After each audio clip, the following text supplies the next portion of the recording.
talking 2 Peter.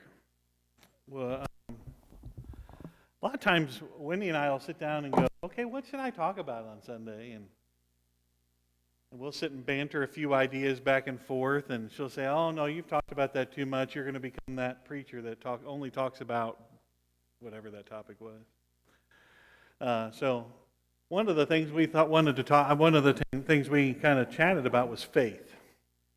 And wanted to spend a few minutes just kind of studying the idea of what faith is, deciding if you can have that minty, fresh faith. That's what I thought of when I saw this visual aid that they had out there for us.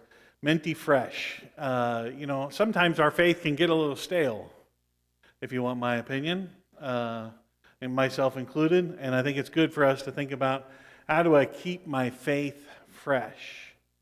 So I just wanted to kind of do a little study about what faith is and how we think about it. So with that, what is faith? This is an interactive class. You guys know how I do this. What is faith? Adam? Okay. Doug? Trust? Okay. Debbie? Obedience? Okay. Anybody else? Just 3 opinions. Or that you guys hit it really well as you were doing that. Oh, you got the whole brace on and everything, Chris. Oh, God love you. And here's the reason why she wears a brace. Hi, Dick. So, faith, it's trust, it's obedience, it's believing in what you don't see, what you can't see. I like a lot of those definitions. I wanted to kind of go through and talk about, when we think about Hebrews 11:1, we can pretty quickly think about what that means, right? It's that having hope, that hope of salvation, firm feelings about a Savior that you haven't seen yet.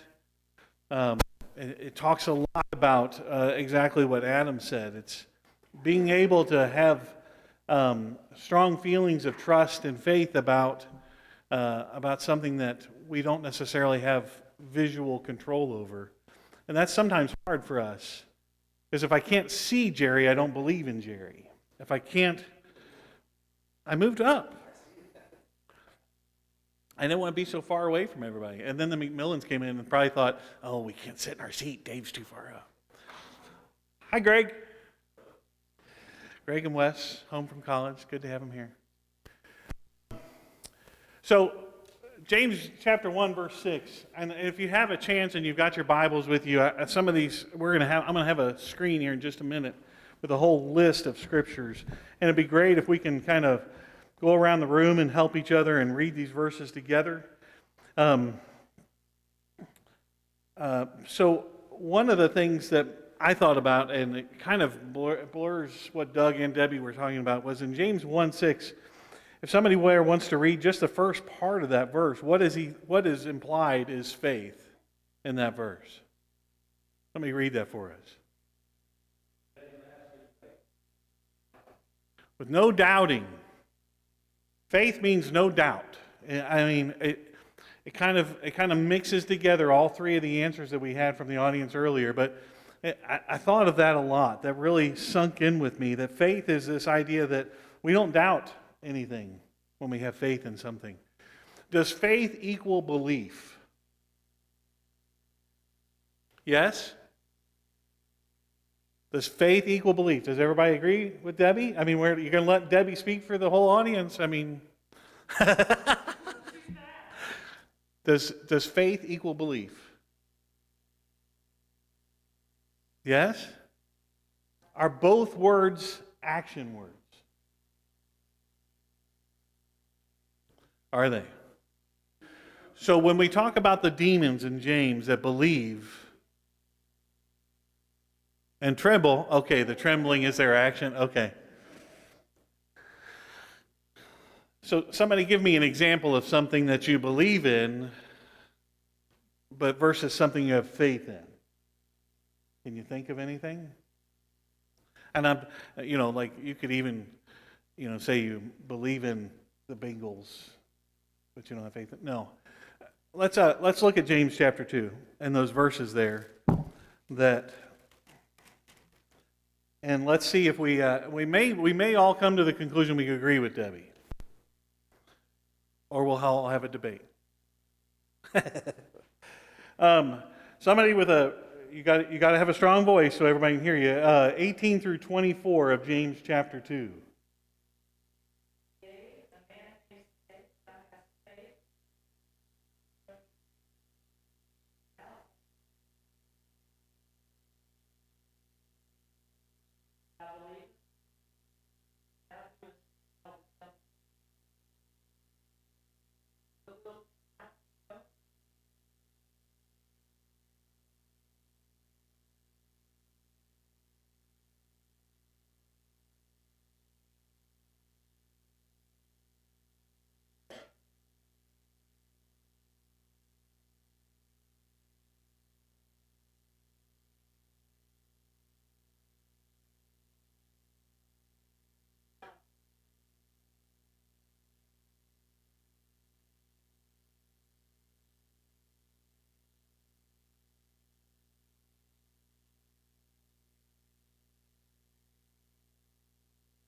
Okay. Thank you, Debbie. Do you have any friends who are not Christians but believe in God? I know a lot of people out there who believe. They're like, oh, there's some supernatural being out there. I believe in that, but I don't necessarily feel like I need to do anything about it. I don't necessarily feel like I need to change how I live just because I believe in God. I believe in a higher being. But when we begin to realize, and that's what he kind of says here in verse 19. He says, "You believe there is a God, is one God. You do well. Even the demons believe and tremble." Like you said, they do tremble. But I believe there's a difference between someone out in the world who believes there's a God and somebody who has faith in God. If yes, ma'am.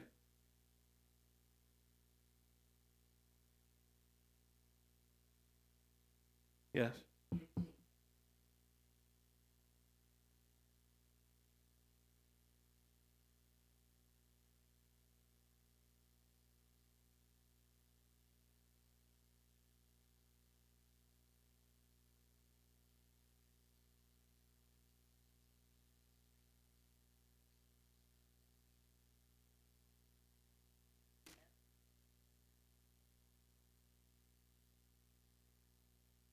But that says that faith is the substance of things not seen, hope for, the evidence of things not seen, but not belief.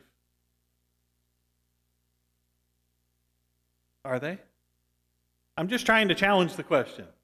Bill, are you halfway up or are you all the way there? Yes, sir.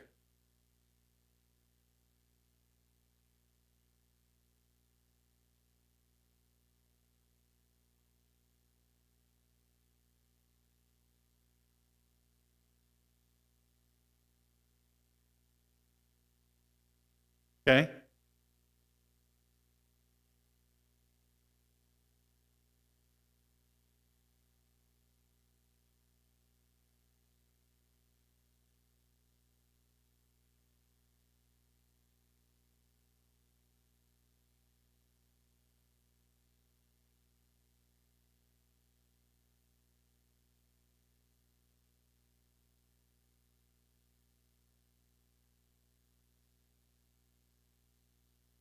Okay.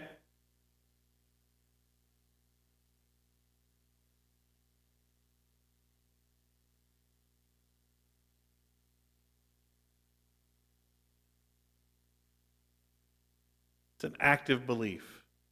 Well, and think about what does John 3:16 say, right? For God so loved the world that whoever believeth in him shall not perish but have everlasting life, right? He talks about believing there. Yes.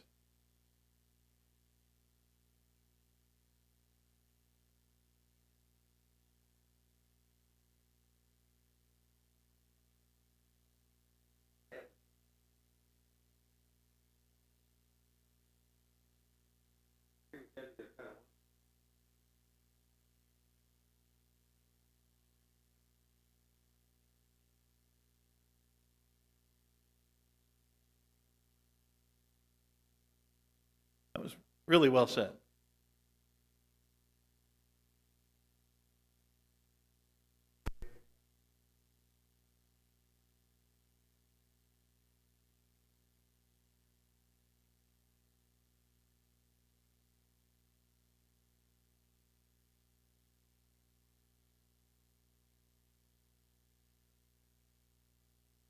Well, you gave an example already.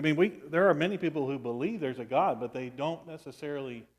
We're dipping into my sermon. I love this when we do this. It always happens.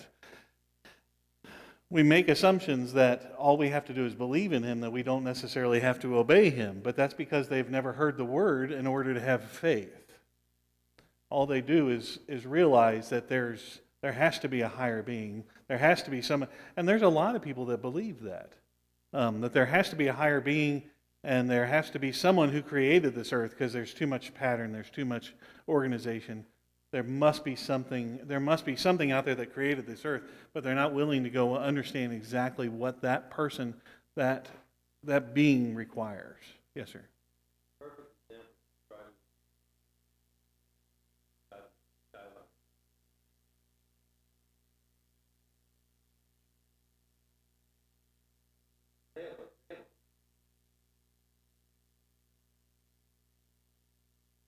Hmm?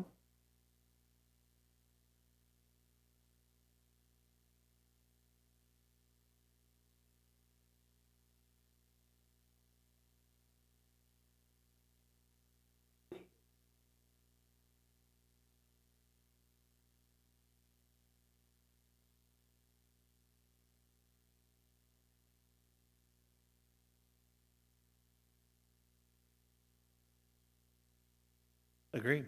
Debbie?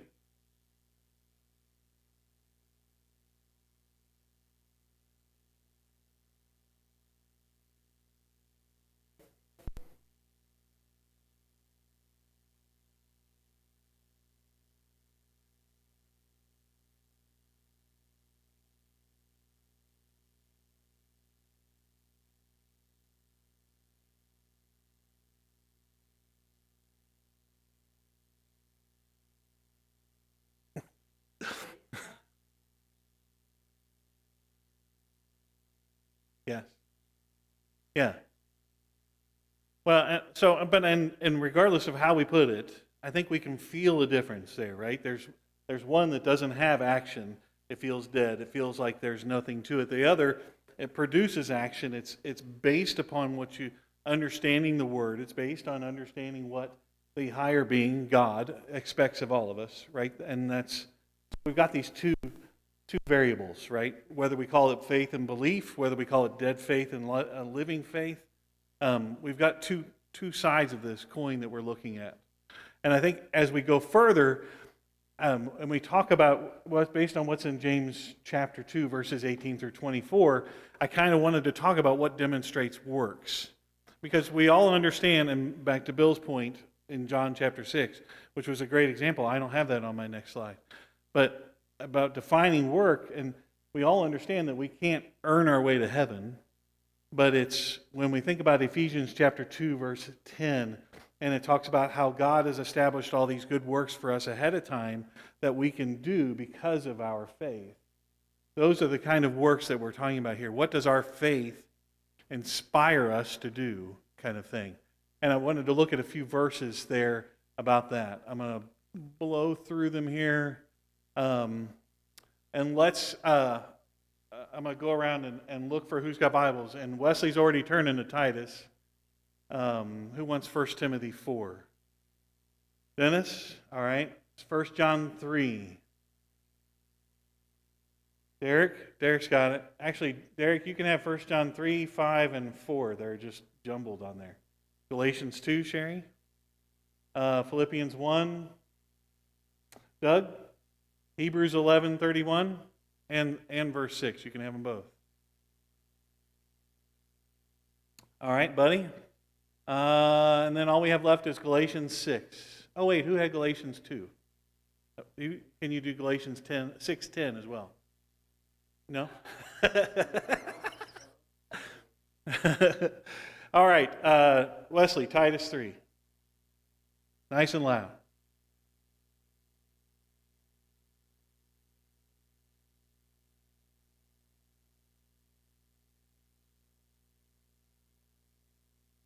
That if we believe in God, see here we're swapping words back and forth, but it was good to understand the difference. If we believe in God, we will maintain good works. We will have those things will be constant for us, right? If our faith, Debbie, I'm going to go back to the way you put it. If our faith is living, then we will be maintaining good works. All right, First Timothy 4.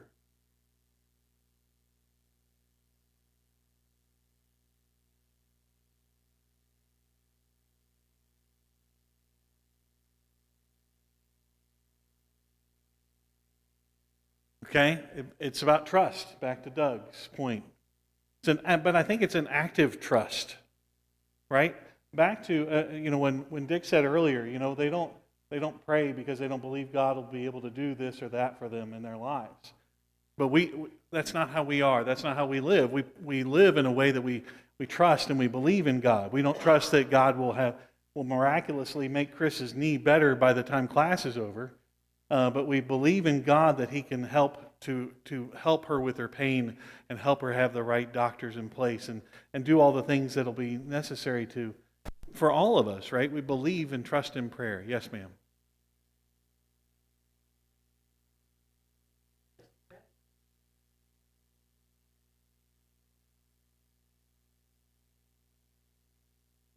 Because we trust. Yes, ma'am, it does. What about 1 John, those 3 verses over there, Derek?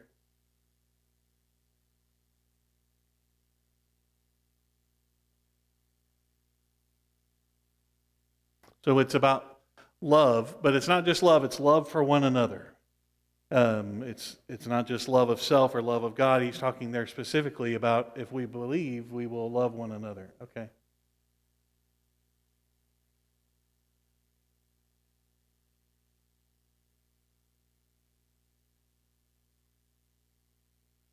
Oh, okay. Which one was that? Say it one more time. I was looking at 1 John 4:20. I'm sorry.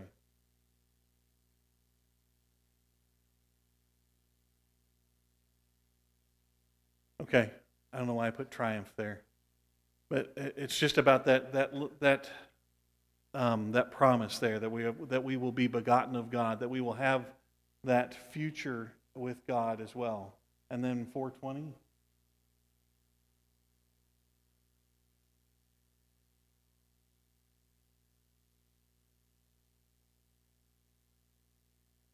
And this is again talking about faith, because back to Adam's point, what do we feel like faith was? It's believing in something you can't see, but it's believing in God and having faith in God. If we don't have that kind of faith in God, how can we say we love Him and say I hate Dick, but I love God? Yes, ma'am.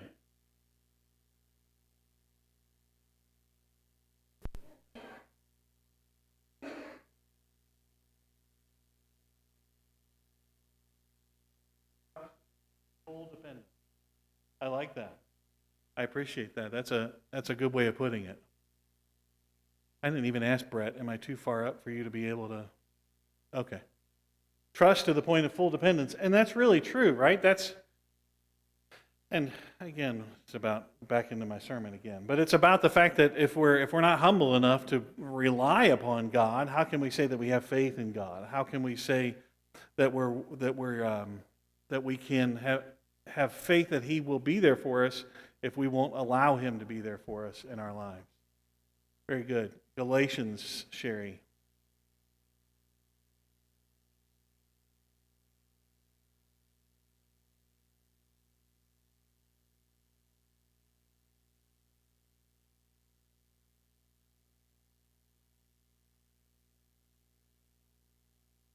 So it's about, if you have faith, you'll be willing to deny self. You'll be willing to take on that cross of Christ. And then over in 6:10.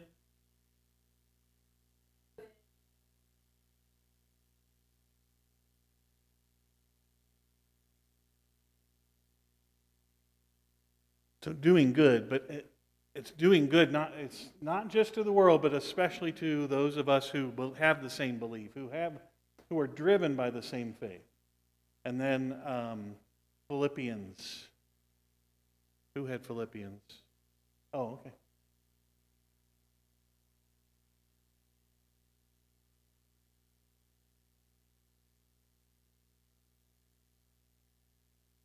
And this when we were talking about verse 10, and Debbie brought it up, do we believe that if we are actively faithful, that there is the potential for suffering? And we can get to that more if we have time. And then lastly, Hebrews. There were 2 verses. Thank you, buddy.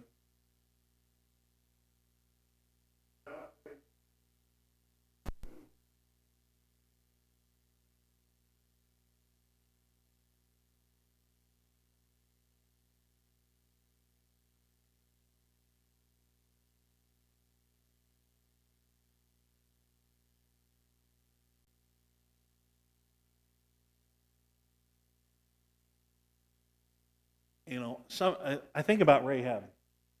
The story about Rahab is to me, it's one of a kind, and it's really powerful.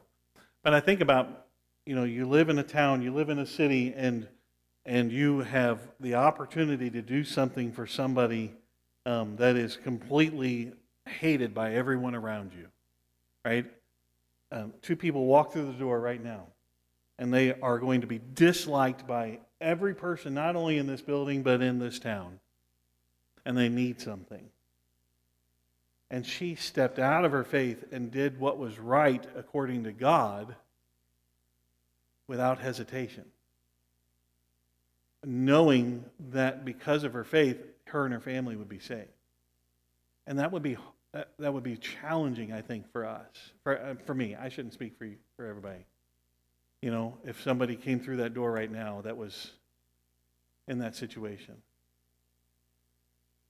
So these are the ways, the kind of things to think about when we're defining what action looks like because of faith. Because of faith, some of the things that we do. And I even wanted to kind of talk about, when we think about Hebrews 11, and those verses in Hebrews 11, and it talks about how they all talked about their faith, and how the Hebrew writer gave us examples of everyone. About how Cain made that excellent sacrifice. He did what was important to make the best sacrifice he could. About how Noah built an ark. It might be fine if Jerry's, thinking, okay, it's going to take 3 days to build a VBS project, but we're talking 100 years. Even Jerry would get tired of building something after 100 years.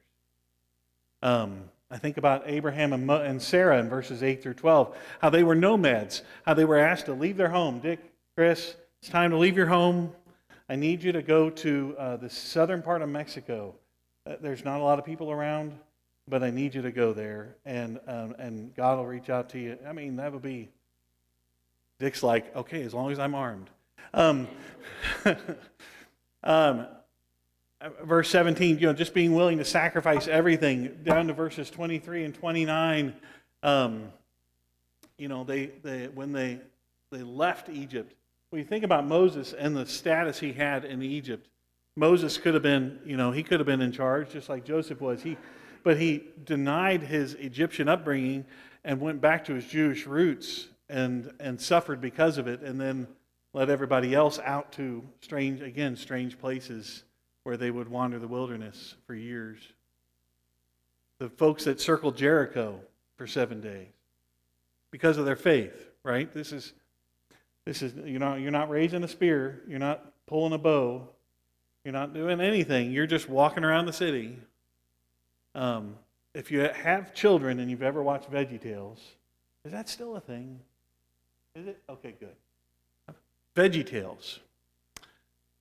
I love the Jericho thing. Free trip to Egypt. They're walking around, and I'm picturing them getting slushies thrown on them as they're walking around the city. It was just a great scene. But the faith it took, I know they weren't getting slushies thrown on them, but the idea that, they're walking around the city 7 times. They're doing this for such a long period of time, and they're not. We talk about dependence. Back to Miss Vanderpool's comment. Talk about dependence and having trust and having faith. They're saying, we're going to defeat you by walking around your city. It's such dependence in faith. I think about my own faith. Would it be that strong? And then we got back to Rahab, helping foreigners out, letting them sneak out of her house. If somebody had seen anything, she'd be dead in a heartbeat. When we define the actions of these people, when we think about what faith looks like, as we looked at those other verses, then I want us to think about for us, exactly what do we have to do? What does our faith have to look like? Obedient?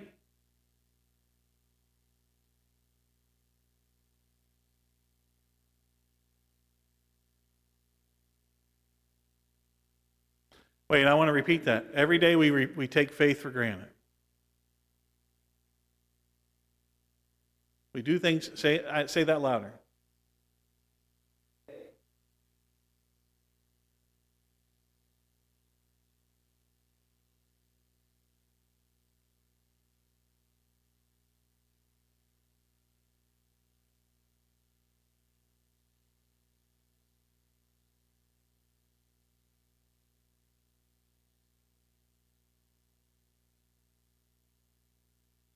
How would we not take it for granted, Bill?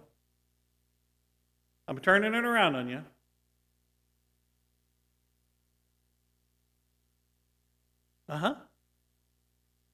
How would you? So we take it for granted that the sun will rise the next day, that God's there, that what I believe is what I believe. How do we not take those things for granted?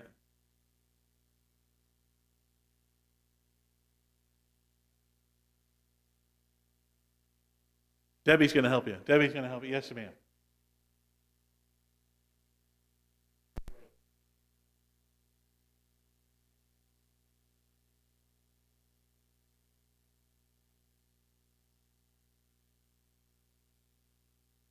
We don't. We take them for granted. And that's what she said. But she's saying that's what we do. Yes,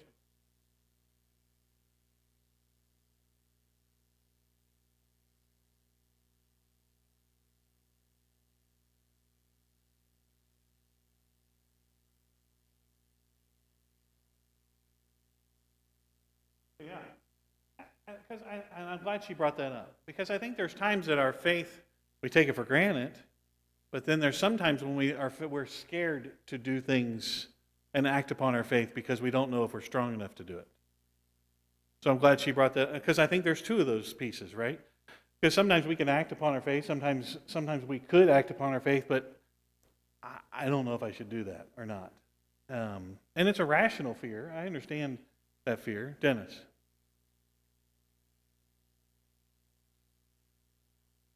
Yes. Yeah.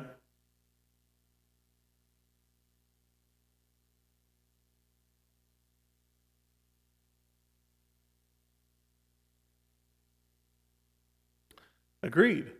One of the meditation is not bad, right? We all understand that meditation is not necessarily saying we're Buddhist or Hindu. Meditation is good for the soul. It's good for the mind. Slightly lesser example for that is that some people talk about, we're all breathing right now. Did you notice that? We're all breathing. But when we meditate, sometimes they tell you to focus specifically on your breath. Or even if you're having problems with anxiety, focus on your breath. You're breathing in, breathing. Because all of a sudden we're not taking it for granted, but we're focusing on it. It thereby enables us to appreciate it more and not focus on everything else, which then calms us, sometimes relieves, a moment of anxiety, sometimes brings us to a different point. The same thing is true, I believe, for faith. Sometimes faith is just constant, right? Bill, that's what you're saying. It's like breathing. I didn't pay attention, but I just breathed 6 times. My wife says sometimes I don't breathe enough between my sentences. She can't get a word in edgewise. But we're all sitting here breathing, but if we stop for just a minute, we're all sitting here having faith. We're all here because we have faith. We believe in God. But if we stop for just a minute and focus on your faith for just a second, would it make you think differently about how much you believe in God? Yes, sir.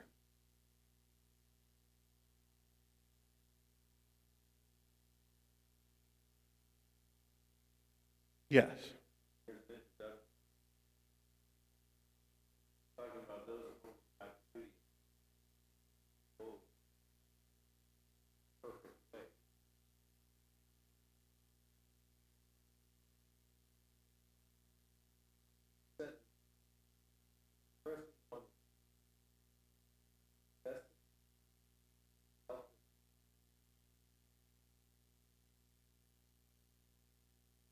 Say it again. Wait. It says, pressing on in Christ produces tested faith, self-discipline, and a visible love seen in good work. Seen in good works.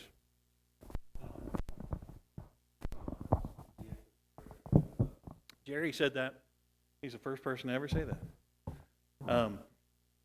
It came out of his Bible. What other thoughts do you have here?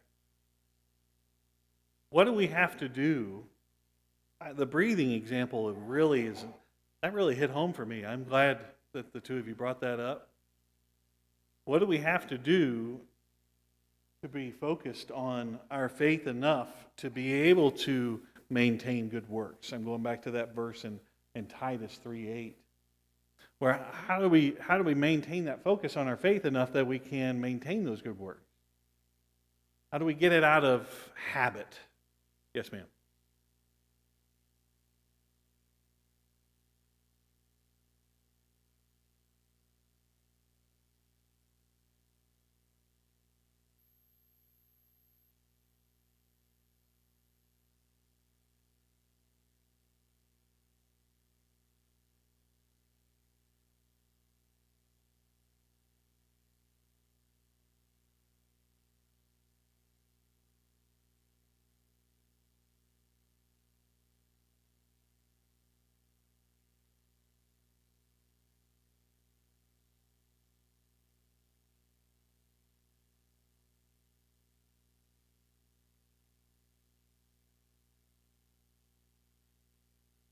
And exercise, right? There's how many of us going through PT right now?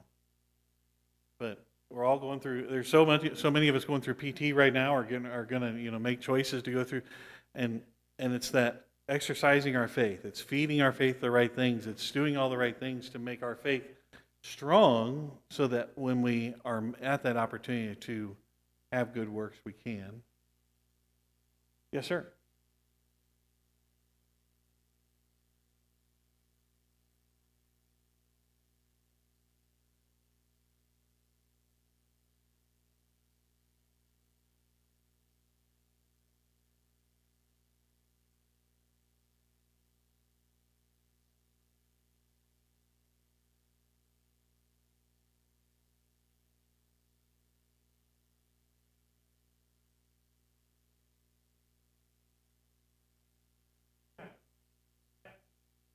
That humility goes back to that dependence, I think, that Pauline was talking about.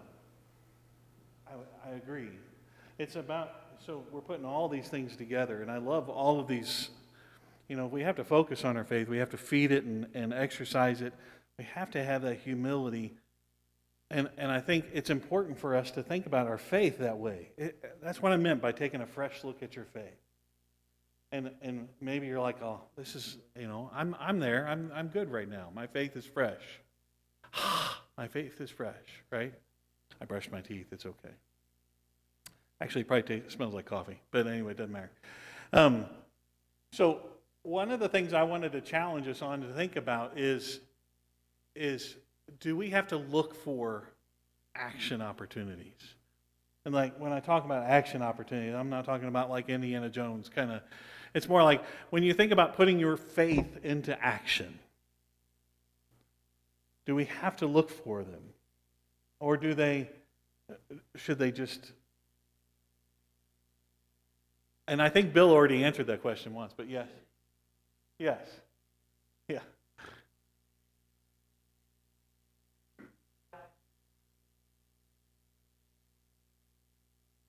Okay. Yeah.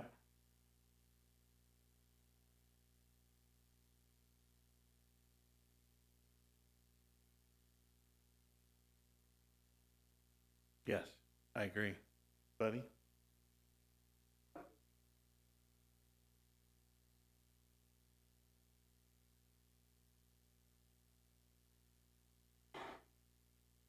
Yes.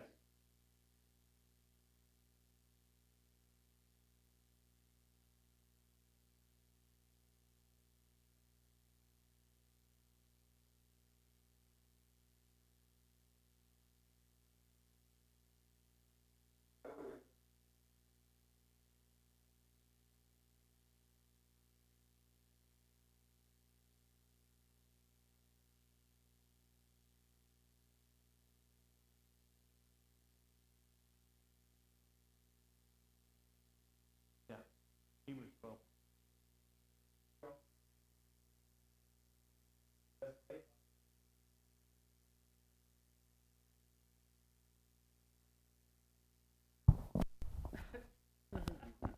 Try it again.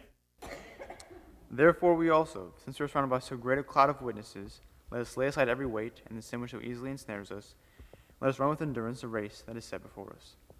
We have to keep our eyes open. That's what you're saying. And you were on that page. That's really funny that you were. He didn't even turn pages when I asked him to read that verse. But he's right. I mean, we've got so many distractions that we're not focused. Sometimes we don't focus on the right things. We don't have to. Do we have to look for opportunities? No, but we have to keep our eyes open when they're in front of us. We have to pay attention when they're there. Bill, what were you going to say?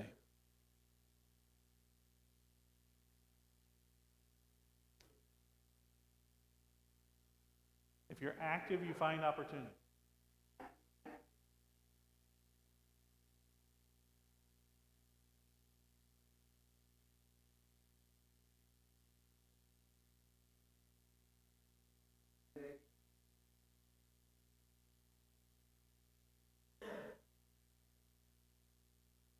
There is. But Bill, I stay home all day long. But Bill, I don't get out of the house very often. I don't?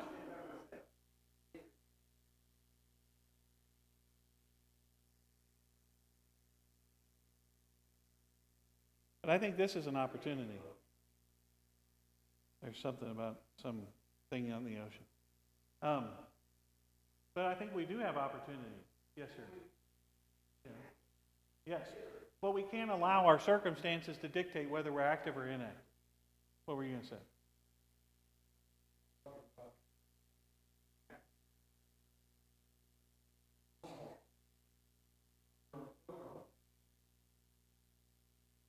I do.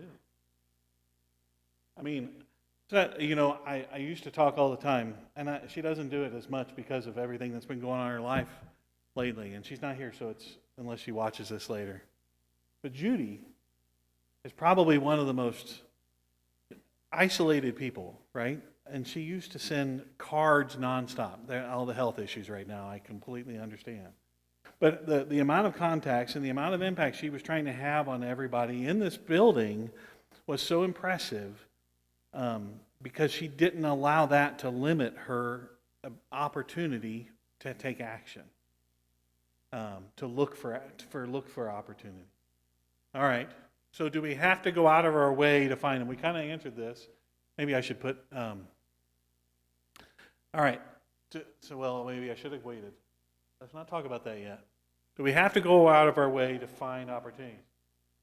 Do we? It's not necessarily that we have to look for them, but Gavin, do we have to go out of our way to look for opportunities? No.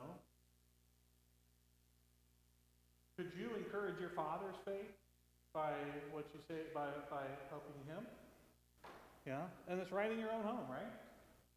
I'm picking on you because I haven't picked on you yet today. But I mean, we have opportunities within our own home. Well, I live by myself, but you have a phone, or you have a pencil and cards, or you have, yes, ma'am, email.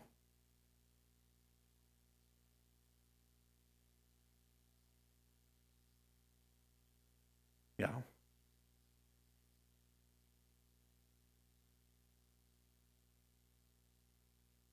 Do we?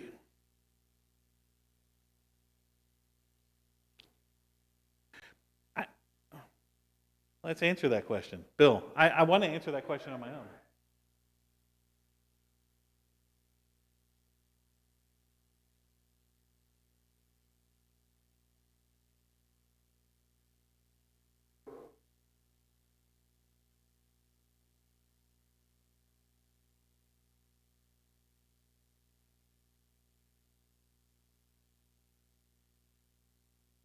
I, Somebody said one time, sometimes God lobs things at you, makes it real easy to hit, and sometimes you got to make a little bit of effort just to make contact.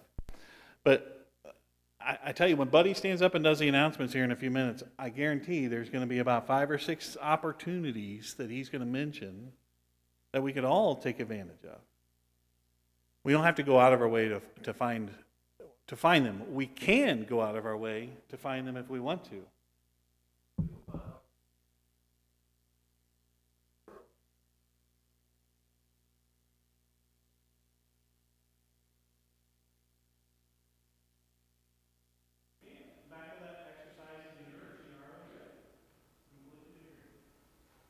All right. If a lob comes at you, God just kind of tosses it out there. So I walk up to Jerry at work. Oh, I don't want to pick on you because then I walk up to Jerry at work and I'm like, Jerry, I've been thinking about God a lot. And Jerry says, well, that's good. And goes and heats up his sandwich and we never talk again. Those are what. So I'm challenging us to think about these opportunities. Is this miss? Is it something that we should feel remorse and say, God, I'm really sorry. I should have said something to Dave when he walked up to me in the lunchroom.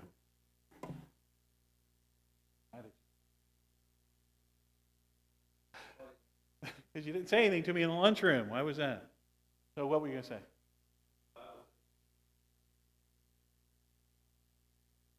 It is.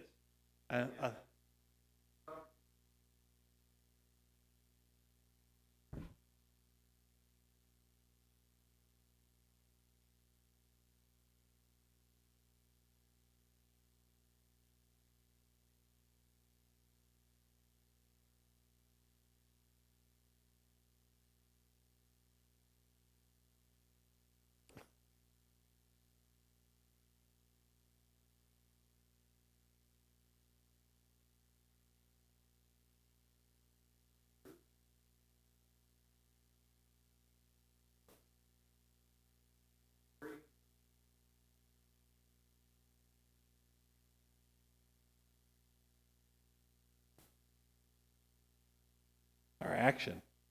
Yeah, we do. Thinking about James, if we don't seek out opportunities and our lives are quiet enough to not have any pop up, is our faith alive? We don't even have to answer that question. You can kind of let that soak in. 2 Timothy, before Hebrews. I don't even know what, 2 Timothy 4:7. See, I'm taking my paper clip out for my sermon. I'll get lost later, but that's okay. 2 Timothy 4:7 says, I have fought the good fight, I have finished the race, I have kept the faith. I thought a lot about how, as we're right at 10:15, and that's my last line, but, fighting the good fight, keeping the faith, the race is there before us, and let's not finish running. Don't stop running. Don't stop having active faith until the race is done. Was what I was just going to kind of close with. Any other final thoughts or questions? I appreciate. Yes, ma'am.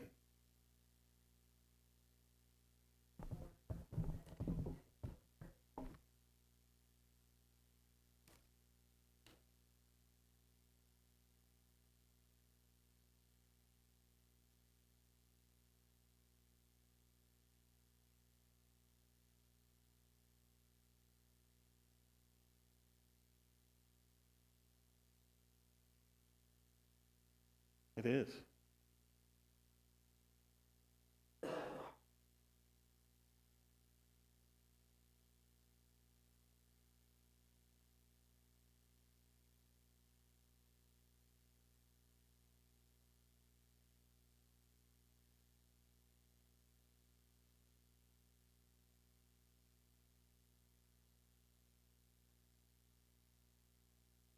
Yes, ma'am. 2 great verses. Thank you. Any other thoughts? Really grateful for your participation this morning.